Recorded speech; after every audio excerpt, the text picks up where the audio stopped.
Call records के मुताबिक जगदीश 1 हफ्ते पहले वही था जहां पर बॉडीज बरामद हुई। वीरेन की वजह से पहले ही अंदर जा चुका था। जब असली मर्डरर ने अपना गुनाह कबूल किया तो कोर्ट रूलिंग रिवर्स की गई। छूट तो गया, लेकिन सबसे पहले जाके वीरेन को धमकाया। बस यही, बाकी दोनों से उसका कोई कनेक्शन नहीं है।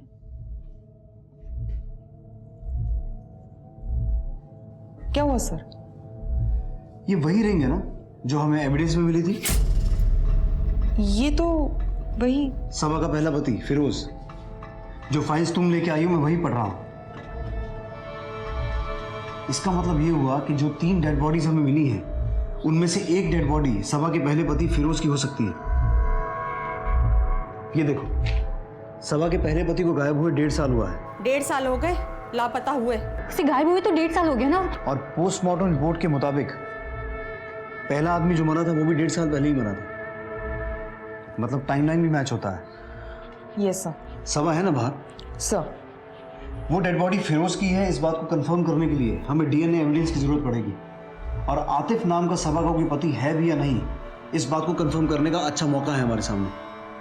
अगर सबा के पास अपने पति की कोई ऐसी चीज है जिससे डेड बॉडी का डीएनए मैच करवा के देख सकें, तो इससे ये साबित हो जाएगा कि वो डिल्यूजनल है और जिस खोए हुए पति की बात कर रही है वो फिरोज ही है और कोई नहीं। सर, हमें तुम्हारे पति की कोई चीज चाहिए जो वो इस्तेमाल करते थे। कंघी, टूथब्रश, ऐसा कुछ है तुम्हारे पास? नहीं साहब, मेरे पास उनका कोई भी सामान नहीं। वो जब भी कहीं जाते थे अपना सारा सामान अपने साथ ले जाते थे। मेरे पास तो कुछ भी। साहब, एक चीज है, वो शेव करते हैं ना, रेजर शायद घर में होगा। हमें उसकी जरूरत होगी। वो मेरे श्योर नहीं होंगे ना साहब? सबा, वही तो पता लगाना है। अभी कोई भी बात पुख्ता तौर पर साबित नहीं हुई है। एक बॉडी जिसे हम अभी तक बॉडी नंबर 3 कहते थे, वो वीरेन भाटिया की बॉडी आइडेंटिफाई हो चुकी थी और हम उम्मीद कर रहे थे कि एक और बॉडी नंबर 1, जिसे 1.5 साल पहले दफनाया गया था, किसी तरह से उसकी भी शिनाख्त हो जाए। हमें अंदाजा तो था कि वो बॉडी सबा के पहले पति फिरोज की थी। अगर ये बात डीएनए मैचिंग से साबित हो जाती तो इससे कम से कम ये गुत्थी तो सुलझ जाती कि सबा का पति आतिफ अंसारी वाकई में था या उसका भ्रम। लेकिन इस वक्त तक हमें इस बात की भनक भी नहीं थी कि इन विक्टिम्स के बीच के जिस कनेक्शन को हम ढूंढ रहे थे वो कितने बड़े खतरे में था। सर, हमने उस रेपिस्ट बेनिकांत यादव का कच्चा चिट्ठा निकाला, उसे लॉकअप में लेकर पूछताछ भी की, लेकिन उसका वीरेन से कोई लेना देना नहीं है। सर, हमने उसका कॉल रिकॉर्ड्स और ट्रायंगुलेशन रिकॉर्ड्स भी वेरीफाई किए, वो सच बोल रहा है। सर, ना ही उसका फरीदाबाद से और ना ही उन दोनों लोगों से कोई कनेक्शन निकला। अब एक ही उम्मीद बाकी है सिंह, अगर ये कंफर्म हो जाए कि सबसे पुरानी डेड बॉडी सबा के पहले पति फिरोज की है तो हमारा काम। Sir, DNA reports no match. जो रेजर सबा ने दिया उससे जो डीएनए मिला वो बॉडी नंबर 1 से नहीं मैच करती। इसका मतलब है सबा के साथ फिरोज के अलावा वाकई में कोई रह रहा था जिसका वो रेजर है। सर, यानी आतिफ अंसारी नाम का आदमी वाकई में उसका पति हो सकता है। यानी आपका अंदाजा सही निकला। किसी और ही की बॉडी है जो अभी तक इस केस में सामने नहीं आया। सर, अब क्या सबा और सिमी के बीच कोई लिंक है? सर, हमें सबा और आतिफ से जुड़ी और भी इंफॉर्मेशन निकालनी होगी। सर, आतिफ का कुछ ना कुछ बैकग्राउंड तो जरूर होगा। सबा और सिमी दोनों एक ही एज की हैं, दोनों की फैमिली वगैरह कुछ नहीं है। करेक्ट। बेसिकली इन दोनों का प्रोफाइल एक जैसा है। एक डेड बॉडी फिरोज की है, दूसरी डेड बॉडी वीरेन की है और डीएनए रिपोर्ट से यह साबित हो चुका है कि तीसरी डेड बॉडी आतिफ की नहीं है। अगर इस पैटर्न को लॉजिकली देखा जाए तो तीसरे आदमी की भी बीवी होनी चाहिए। आना नहीं, आना नहीं, आना नहीं, मैं मार दूंगी।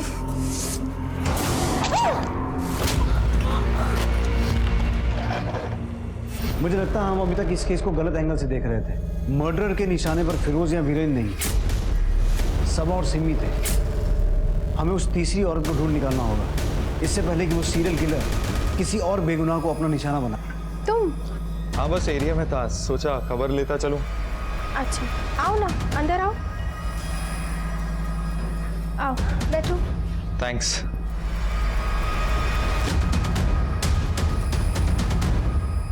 ये तुम्हारे हाथ को क्या हुआ? कुछ नहीं, ऐसे ही। इन आदमियों को ध्यान से देख के बताओ, तुमने इन्हें कभी देखा? जी नहीं। इनको कभी आतिफ या फिरोज के साथ देखा हो? सबा, मुझे आतिफ के बारे में सब कुछ बताओ। मुझे जितना पता था मैं आपको पहले ही बता चुकी हूँ। मैंने आपसे कहा ना कि आतिफ हमेशा हमेशा अपने आप में रहते थे। जब मैं आतिफ के स्केच को देख रहा हूं, मुझे ऐसा लग रहा है कि मैंने इस आदमी को कहीं देखा है और हाल फिलहाल में ही देखा है।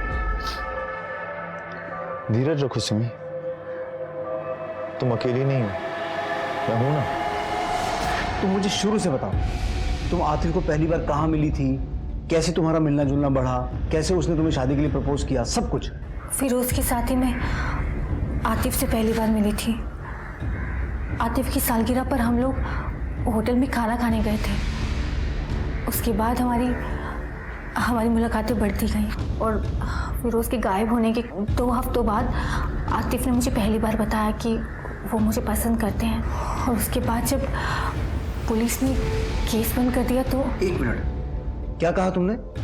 फिरोज के गायब होने के 2 हफ्ते बाद आतिफ ने कहा कि वो तुमसे प्यार करता है? जी। वर्मा सिंह, वीरेन को गायब हुए 2 हफ्ते हो चुके हैं। सिमी कहाँ है? सिमी को फोन लगाओ। जी सर। सर बेल जा रही है लेकिन वो फोन नहीं उठा रही। आई थिंक मैं जानता हूं कि मैंने इस आदमी को कहाँ देखा है। सिंह, तुम सिमी के घर निकलो। जी सर। वर्मा, तुम स्केच आर्टिस्ट को बुलाओ, क्विक। Okay sir.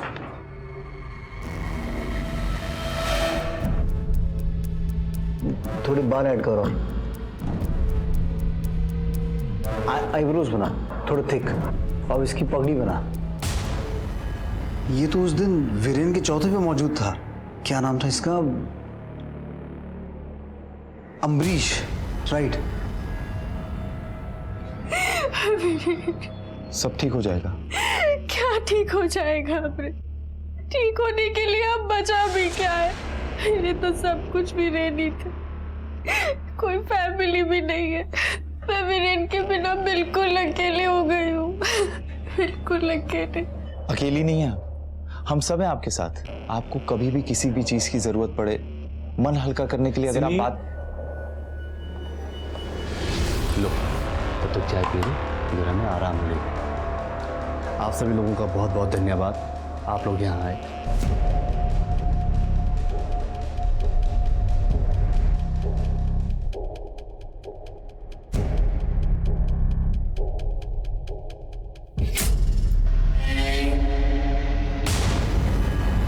तुम्हें ऐसा कोई चाहिए जो तुम्हारे लिए डिवोटेड हो, जिसके लिए तुमसे बढ़कर कुछ ना हो।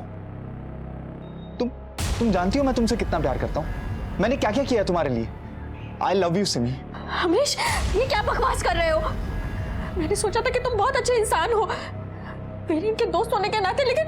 हाँ तो हूं ना, मैं बहुत अच्छा इंसान हूं। देखो तुम मुझे जानती नहीं हो, तुम मुझे एक चांस दो, तुम मुझे देखोगी ना तो तुम्हें समझ आ जाएगा मैं तुमसे कितना प्यार करता हूं। स्टॉप इट अमरीश, लीव, जाओ यहाँ से। नहीं जाऊंगा, जो करना है कर लो। सुनो ना सिमी, प्यार से मान जाओ, नहीं तो तुम्हारे साथ भी वही करना पड़ेगा जो बाकी लड़कियों के साथ किया था। जैसे उन्हें बंद किया था, तुझे भी बंद करना पड़ेगा। छोड़ो मुझे, छोड़ो।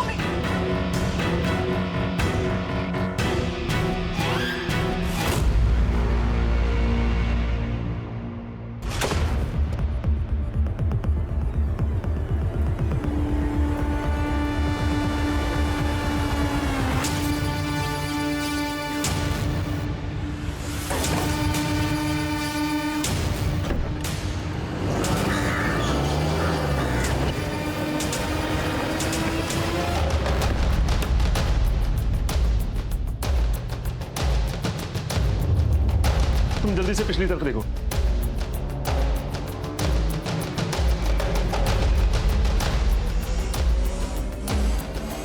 कब तो अभी भी गर्म है। सर, वहाँ तो कोई नहीं है।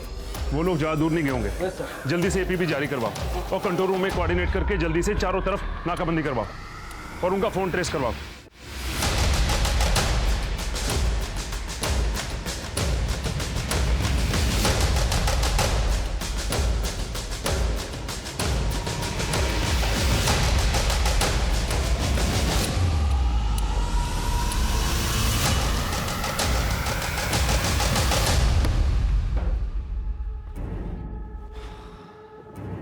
हो गया, कर दिया ना सब खराब।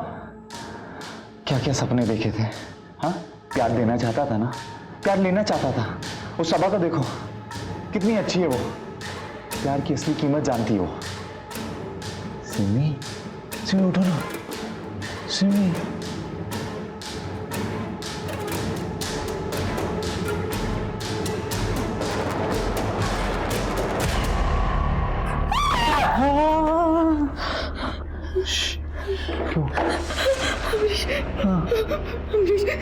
तुम चुप बोलोगे मैं करूंगी, प्लीज मुझे घर जाने दो।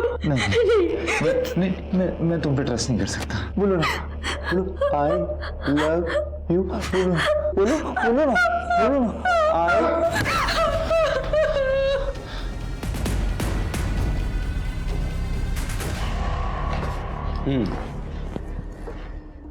तो प्यार हो गया तुझे सबा, सिमी, पायल से? हाँ, प्यार हो गया सबसे, इसलिए मारा उनके पति को? हाँ सर, कोई चारा नहीं था, बुरे नहीं थे, पर उनका लक बहुत अच्छा था। और सर मेरा लक तो हमेशा से खराब है। जब भी कुछ चाहिए होता है ना, मेरे लक में मुझे मिलता नहीं है। और उनको, फिरोज, वीरेन, उनको सब कुछ मिल जाता है। अब मुझे उसे छीनना पड़ा ना। और सर ये अभी नहीं, बचपन से चलता हुआ आ रहा है। मेरी गाड़ी है। मुझे हमेशा दूसरों की चीजें छीननी पड़ती है सर।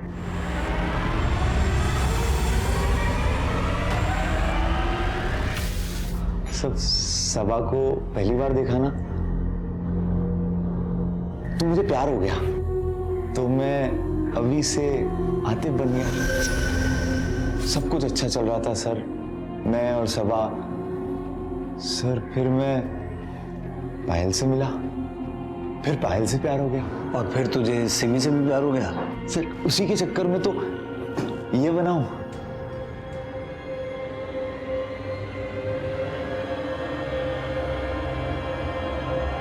सर वो सिमी तो पटी जाती, आप लोग आ गए, थोड़ी देर और करते ना तो मैं उसे समझा देता, वो समझ जाती कि मैं उससे कितना प्यार नहीं, तेरा पागलपन है ये।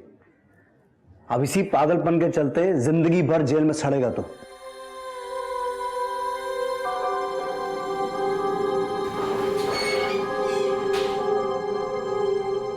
Cone man, serial killer, Ambarish, Atif, अवी, आखिर हमारे हाथ लग ही गया।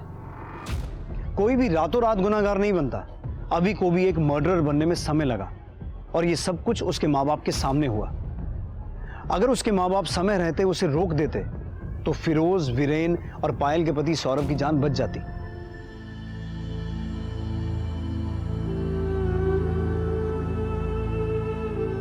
सबा, सबा मुझे पता था तुम आओगी। क्यों किया तूने ऐसा मेरे साथ? बोल, क्यों किया? क्यों ली फिरोज की जान? क्यों मारा उसे? तेरे लिए मैंने अपने आप को जला दिया। वो जानता नहीं, वो सब बातें सब झूठी थी। क्यों किया? बोल, क्यों? काश पहली बार किसी का कुछ छीनने पर अभी के माँ बाप ने उस पर हंसने की बजाय उसे समझाया होता, समय रहते उसकी बिगड़ती दिमागी हालत का इलाज करवाया होता।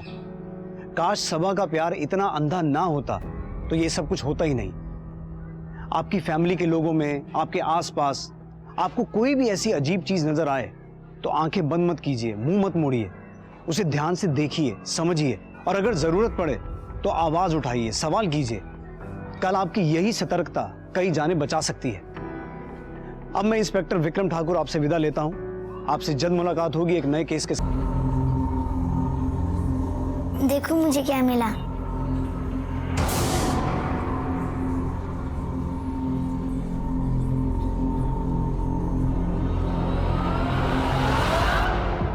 ये मुझे चाहिए। नहीं मेरा है। ये मुझे चाहिए।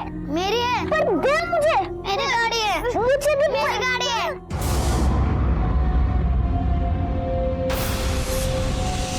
दे गाड़ी मुझे। आजकल के बच्चे भी खूब हैं। सेम गिफ्ट मिला इन्हें, लेकिन फिर भी देखो कैसे लगा। तुम्हारा बेटा देखो कितना ड्रामेबाज है, बड़ा होकर देखना एक्टर बनेगा।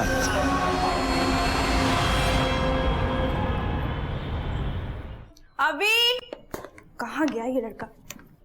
ये ऊपर बरसाती में क्या करता रहता है? ये आपकी टिफिन। अभी मैं पापा जा रहे हैं, होमवर्क कर लेना। कोई कोई जवाब नहीं। यस मम्मी, हाँ मम्मी, कुछ नहीं। होमवर्क कर लेना और गेम बाद में, ठीक है?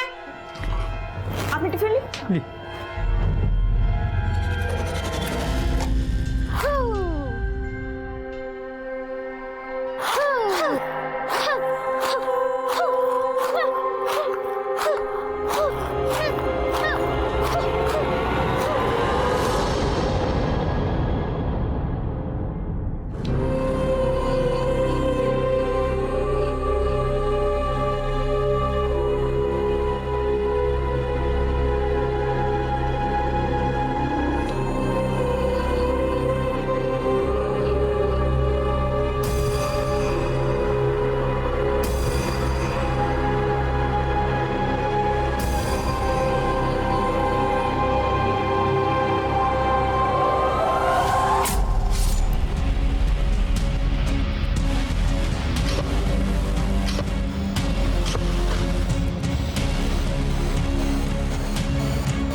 जाओ कंबल लाओ, कंबल लाओ, जाओ।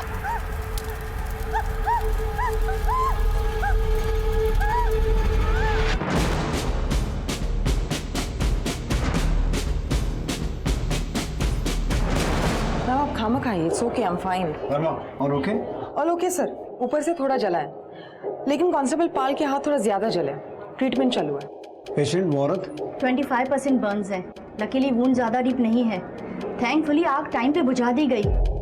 जैसे ही उनकी हालत स्टेबल होती है हम उन्हें जल्दी जनरल वार्ड में शिफ्ट करेंगे। आप आगे की इंक्वायरी कर सकते हैं बाद में।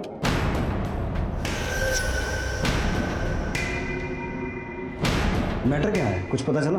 ये औरत है कौन? सर ये वही है, मैंने आपको बताया था ना, इसने अपने हस्बैंड के बारे में गुमशुदगी की रिपोर्ट दिखाई थी। 6 महीने से उसे ढूंढ रही है।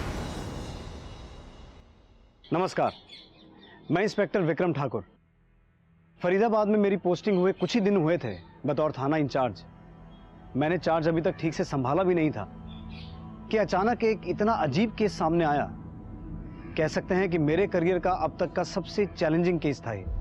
शुरुआत हुई थी एक औरत की अटेम्प्टेड सुसाइड से, लेकिन इस केस में आगे जो भी होने वाला था वो तो हमने कभी सपने में भी नहीं सोचा था। एनीवे, इस पॉइंट पर हमारे सामने 2 सवाल थे।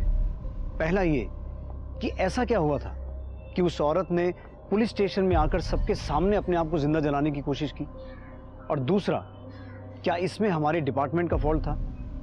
हमारे काम में किसी कमी या लापरवाही की वजह से उसे ये कदम उठाना पड़ा? मैडम कुछ करिए, ढूंढ निकालिए मेरे शोहर को, वो अभी तक घर नहीं आए। देखिए, काम डाउन, आप ठीक से पहले डिटेल्स दे दीजिए। मैडम मुझे बहुत डर लग रहा है, कहीं उनके साथ कुछ गलत हो गया। आप कुछ करिए ना। आप उनकी डिटेल्स, उनका नाम, उम्र वगैरह, और उनकी एक फोटो दे देना। फोटो नहीं है मैडम मेरे पास। कोई फोटो नहीं? जी नहीं। मोबाइल में या ऑनलाइन साइट पर कहीं पर? नहीं मैडम, मेरे पास उनका कोई फोटो नहीं। वो क्या है ना कि उन्हें फोटो वगैरह खिंचवाना पसंद नहीं था। ठीक है अजय, यस मैम। एक स्केच आर्टिस्ट बुलाओ और इनकी मदद से एक स्केच बनवाओ। आपके पति का नाम क्या बताया आपने? आतिफ अंसारी। मैडम आप मुझसे वादा करिए, आप ढूंढ निकालेंगी ना उन्हें? मैं उन्हें खो नहीं सकती। काम सर, घर के आसपास पूछताछ की, स्केच भी सर्कुलेट करवाई, लेकिन आतिफ से रिलेटेड कोई इंफॉर्मेशन हाथ नहीं लगी। स्ट्रेंज।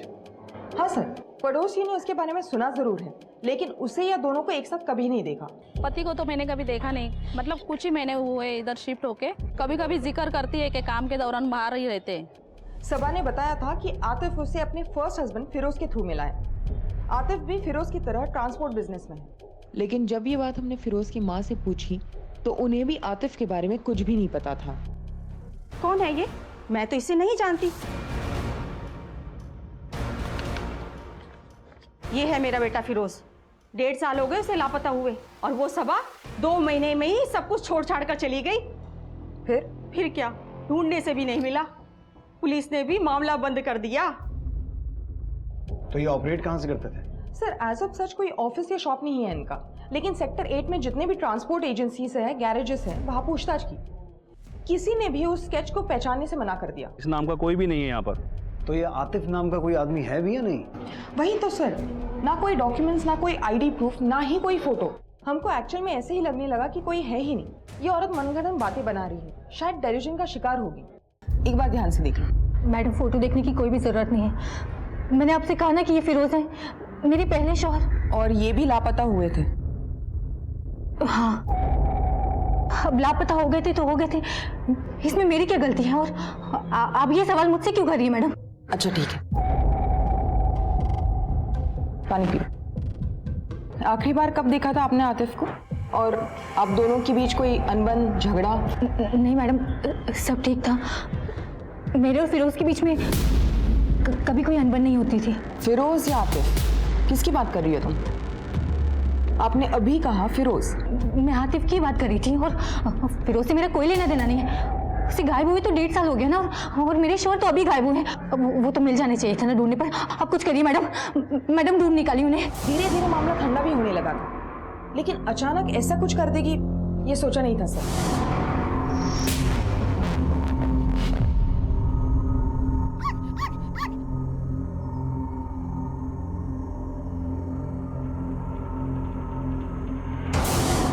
ये मेरा पप्पी मेरे साथ खेलेगा, है ना पप्पी?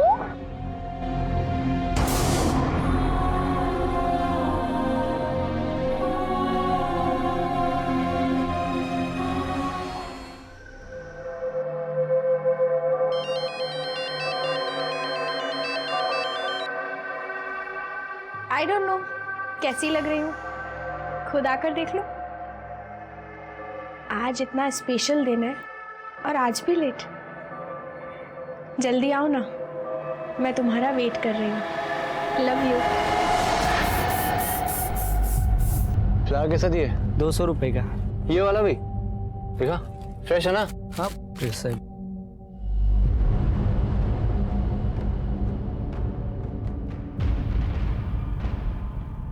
आतिफ फिरोज के खास दोस्त थे, दोनों साथ में ही बिजनेस किया करते थे। इस मामले को पुलिस ने तो बंद कर दिया था, लेकिन हमें ताने देना नहीं। मैंने तय कर लिया था अब इस घर में नहीं रहूंगी। वो तो अल्लाह का शुक्र है कि आतिफ मेरे साथ थे।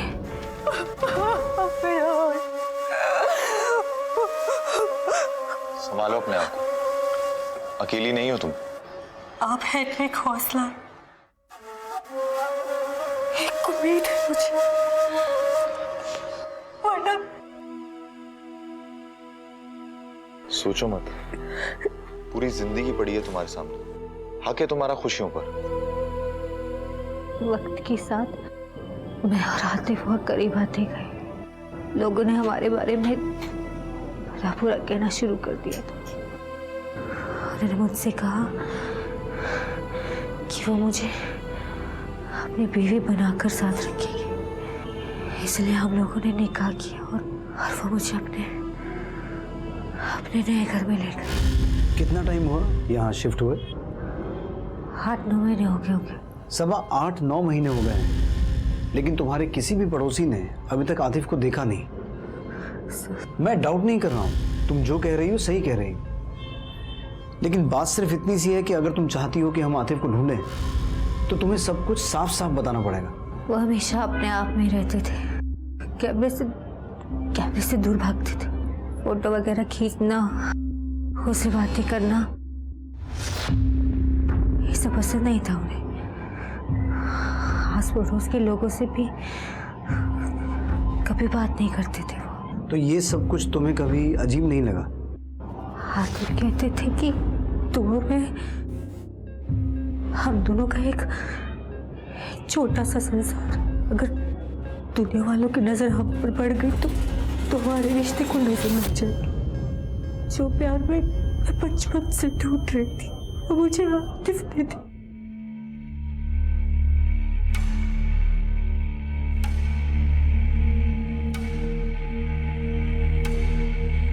चुप हो जा, चुप हो जा। मम्मी डांटेगी, चुप हो जा। चुप हो जा, चुप हो जा, चुप हो जा।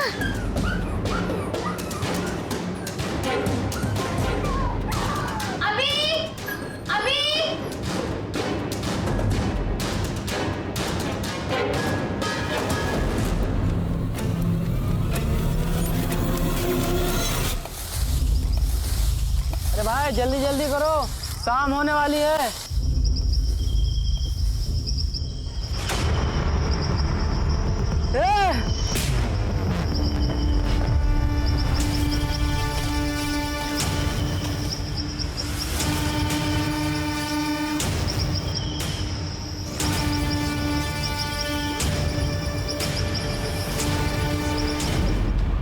इंस्पेक्टर साहब, कल रात से वीरेन मिसिंग है।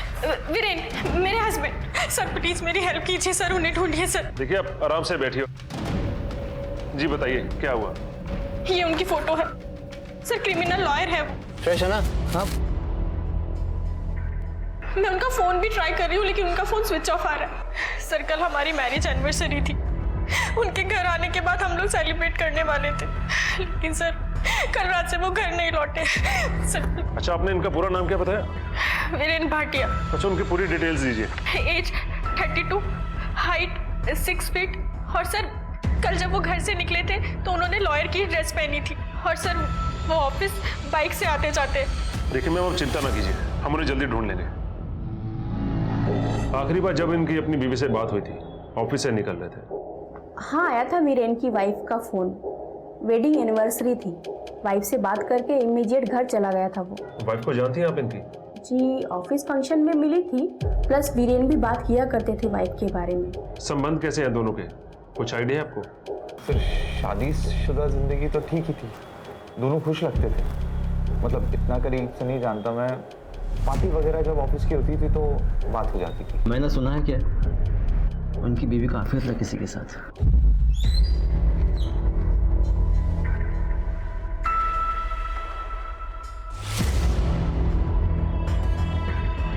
और सिमी से भी दूर रही हो, और फोन मत करना सिमी को, समझा? क्या दीपक और मैं? सर दीपक मेरा बेस्ट फ्रेंड है सालों से, ऑलमोस्ट कॉलेज टाइम से। अफेयर? सर अगर वीरेन को ऐसा कुछ लगा होता तो मुझसे इस बारे में डिस्कशन जरूर करते, और सर उन दोनों का अगर झगड़ा हुआ होता तो वीरेन मुझे बताते या दीपक मुझे बताता। और ऐसा किसी ने कुछ नहीं बताया तुम्हें? बिहेवियर में कोई चेंज वीरेन के? नहीं सर, वीरेन का तो नहीं, लेकिन दीपक काफी टाइम से टच में नहीं है। इनफैक्ट सर मैंने ये बात अभी रियलाइज की, ना कोई कॉल ना कोई मैसेज, कुछ भी नहीं। दीपक टच में नहीं है? वो तो बेस्ट फ्रेंड है ना तुम्हारा, तुमने तो उसे कांटेक्ट करने की कोशिश की होगी। सर मैंने कहा ना आपसे, मैं ये बात अब रियलाइज कर रही हूँ। दीपक को ट्रैवलिंग का बहुत शौक है, सिंगल बंदा है, कभी भी कहीं भी निकल जाता है। जब वापस आता है कॉल करता है, मैसेज भी करता है, और सर फिर हम मिलते भी हैं। यही दीपक का पैटर्न है, इसलिए सर मैंने भी ज्यादा नहीं सोचा। और सर दीपक और मेरा अफेयर, सर दीपक मेरे बारे में ऐसा सोच भी नहीं सकता। तो किसी से कोई दुश्मनी, कोई प्रॉब्लम? क्रिमिनल लॉयर है, इतने सारे केसेस, इतने सारे क्रिमिनल्स। सर आपको लगता है क्या कि ये किसी पुराने केस से रिलेटेड है? हाँ हो सकता है, हमें हर एंगल देखना होगा। और वैसे भी उसे गायब हुए 72 घंटे हो चुके हैं। आपको कुछ भी पता चले तुरंत इन्फॉर्म करना। और ये दीपक कहाँ रहता है? सेक्टर नंबर 24 से मिली बॉडीज की पोस्टमार्टम रिपोर्ट। सर ये deceased number 1, name unknown, age 34-35 years, estimate time of death सितंबर 2016। ये deceased number 2, name unknown, age 30 years, estimated time of death October 2017, मतलब 8 महीने पहले की बात। ये डिसीज नंबर 3, एज 32 इयर्स, और मौत लगभग हफ्ते भर पहले की बात। सर तीनों केसेस में कॉज ऑफ डेथ सेम है, 9 बाई 1.5 इंचेस का चाकू जिससे मल्टीपल स्टैबिंग किया है, 0.25 थिकनेस वाला। सर वेपन, स्टैबिंग मैनर और असॉल्ट एंगल तीनों भी केसेस में सेम है। सर बॉडी से आर्टिकल मिला है। कोई बटुआ या आईडी नहीं मिला ना? नहीं सर, बस यही। एग्जामिन करवाओ क्या लिखा है। और इसका डिजाइन भी कुछ अनकॉमन है। लेकिन ये आर्टिकल बॉडी नंबर 1 से मिला है, बॉडी नंबर 2 और 3 से कुछ भी नहीं मिला। ये जो पहला विक्टिम है, पहले विक्टिम को दफन हुए काफी समय हो गया है, इसलिए इसका फेशियल रिकंस्ट्रक्शन मुश्किल होगा। लेकिन फोरेंसिक एंथ्रोपोलॉजिस्ट को इन्वॉल्व करके विक्टिम नंबर 2 के चेहरे को रिकंस्ट्रक्ट करवाओ। सभी बॉडीज की सोमेटोस्कोपी और सोमेटोमेट्री की रिक्वेस्ट रेज करो। और ये जो विक्टिम नंबर 3 है, जिसे मरे 1 हफ्ता ही हुआ है, इसके चेहरे का फोटो लेकर इसे डिजिटली एनहांस करवाओ और इसकी फोटो सभी पुलिस स्टेशन में सर्कुलेट करवाओ। हो सकता है इसकी मिसिंग कंप्लेंट कहीं मिल जाए। सर सबा के गुमशुदा पति को ढूंढते वक्त 3 लाशें बरामद हुई हमें, और उस वक्त तो हमें यह भी नहीं पता था कि ये दोनों बातें आगे जाकर जुड़ने वाली हैं। ऐसे केसेस हुए हैं पहले भी, जिसमें कंप्लेंट या इंफॉर्मेशन लेकर आया आदमी खुद किसी भ्रम का शिकार होता है, डिल्यूजनल। इसमें उनकी कोई गलती नहीं है। लाइफ में हुआ कोई ऐसा हादसा या सदमा उन पर ऐसा भारी असर छोड़ जाता है कि जिससे वो कभी उभर ही नहीं पाते हैं। वो जिंदगी भर उसी भ्रम में जीते रहते हैं। कई लोगों को ये यकीन था कि आतिफ अंसारी नाम का कोई इंसान था ही नहीं, वो सबा अंसारी का वहम था। मैडम कुछ करिए, ढूंढ निकालिए मेरे शोहर को, वो अभी तक घर नहीं आए।